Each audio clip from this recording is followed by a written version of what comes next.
Okay, everyone, week one for fantasy playoffs is in the books, and hopefully you made it past round one, and hopefully you don't need this waiver wire video. But if you do, I got some players for you. So, congratulations, first of all, if you made it past the first round. Hopefully, you could get in the championship game and win it all. 2 more weeks. You got this. Stay strong.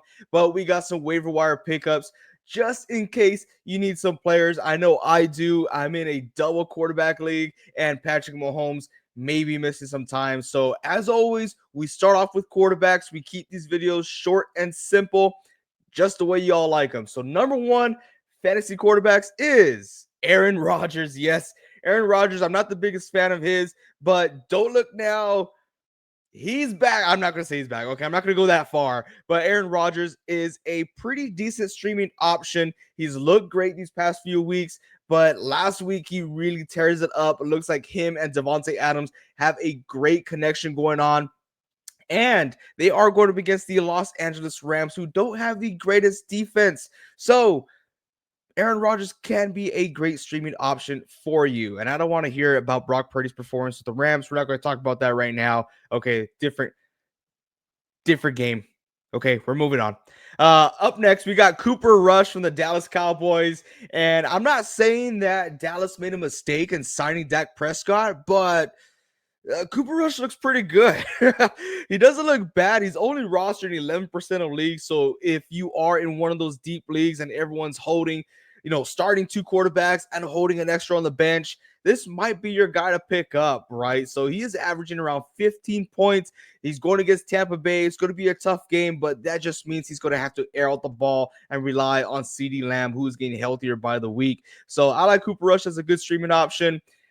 Only if you have to, right? These are must needed quarterbacks if you have no one else.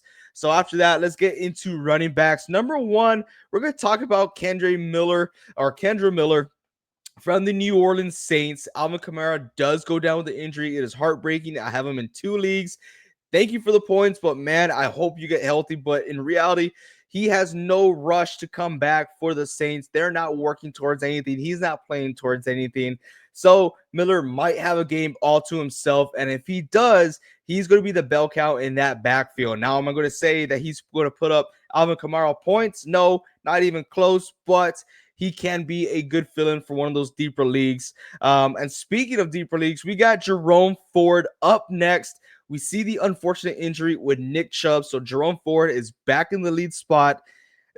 I can't say how sorry I am for Nick Chubb. It's so unfortunate.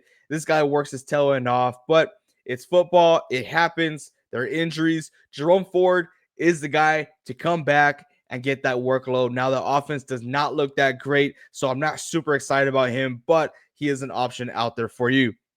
Another option that's surprisingly still available out there, coming off to back-to-back great games, we're going to talk about Quentin Johnston from the Los Angeles Chargers. And yes, I know a few weeks ago we had Ladd McConkey out with the injury, but Ladd was activated this week. He was playing and he was the lead receiver, but did not lead in targets. That was actually Johnston leading in targets with 10. He looks pretty good, right? Back-to-back weeks. Not looking bad. They're going up against Denver, another tough defense where Herbert's going to have to air out the ball. I don't mind putting him in there if you have an extra flex spot available, right? Depending who you got in your roster. After him, we got to talk about the guy who I don't like him right now because he takes away from Amon Ra. Yes, we're talking about Tim Patrick from the Detroit Lions. He is only rostered in 6% of leagues. Now, this is an option, as I said before, for one of those deeper leagues. If you're in the playoffs, if you're in a super deep league, a 14-man league, super flex, whatever it may be, Tim Patrick may be available out there. He had 8 targets last week, 13 points last week, and this guy has had a season high as far as snap percentages and as far as targets. So the trend is going up. If that's going up, your excitement should go up. Optimism about Tim Patrick should go up.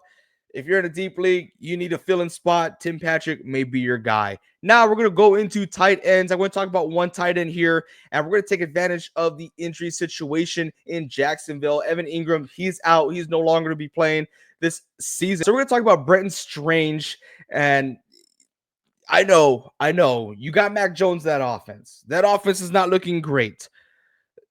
But the targets have to go somewhere. And I think that's going to go to tight end Brenton Strange. I know what you're thinking, but like I said, he's going to have to get targets. He's going to have to be a factor in that offense. He had 12 targets last week. So I do expect that to continue trending forward, especially going against Las Vegas this upcoming week. Should be a great matchup for the Jacksonville Jaguars. I expect him to get at least 7 targets this upcoming game. Now, here's the most crucial part. Waiver wire, you got to look at defenses, right? Who's going to get you the best possible opportunity to win your fantasy football matchup? Here are my favorite defenses going into week 16. Number 1, I got the Lions against Bears, Cardinals against Panthers, Colts against Titans, Bills against Pats, and yes, I got another one for you guys.